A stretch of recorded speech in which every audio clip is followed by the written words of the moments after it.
Bwana, mambo vipi? Karibu tena Tubone Media, na leo tutazungumzia kitu ambacho kina trend mtandaoni. Ni baada ya Haji Manara aliyekuwa msemaji wa Simba kuachana na mpenzi wake Zaiylissa, na kwa sasa taarifa zinaonyesha kwenye mitandao ya kijamii kuhusu kuvunjika kwa ndoa ya Haji Manara na Zaiylissa. Video mpya zikichapishwa zinaonyesha wawili hao wakizungumzia hali yao ya mahusiano baada ya kuachana. So leo tutaangalia sababu ya kuachana kati ya Zaiylissa na Haji Manara. So kama wewe unapenda content kali kama hizi, usisahau kusubscribe channel yetu, na bila kupoteza muda leo tutaangalia sababu ambazo zimepelekea Haji Manara kuachana na mpenzi wake Zaiylissa.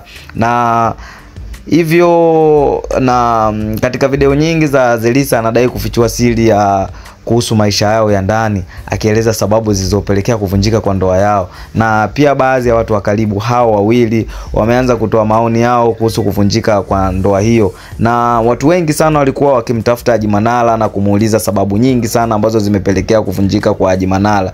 Na Haji Manara kupokea simu ya mtu yoyote, na kitu ambacho alikifanya ni kuachia majibu kwenye Insta story yake, na majibu hayo yalikuwa kama hivi. Haji Manara anasema: "Waandishi wa habari, msihangaike kunitafuta kunipigia. Jibu langu kwa hili lilitokea ni lile moja, no comment kwa sasa.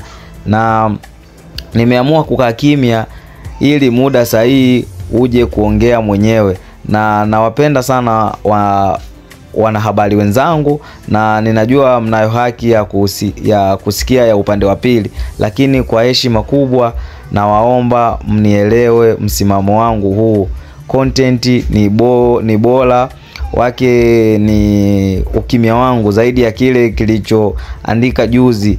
Hope mmenielewa my colleagues." Na ameweka alama za kupiga makofi hapa au za kuomba radhi, na hicho ndo kitu ambacho amekijibu Haji Manara kwenye mitandao ya kijamii. So bado tunaendelea kusikilizia nini mwafaka wa hiyo ndoa yao kati ya Haji Manara na Zaiylissa. So kama unataka ujue nini kitaendelea, usisahau kusubscribe channel yetu, na sisi tupo bega kwa bega na wewe kukuletea taarifa hizi. Kwa tukipata kitu ambacho kinaendelea na tukipata sababu ya msingi, tutaendelea kutoa content kama hii. Kwa ili uwe wa kwanza kupata taarifa zetu, usisahau kusubscribe channel yetu hapo, na keep watching bro.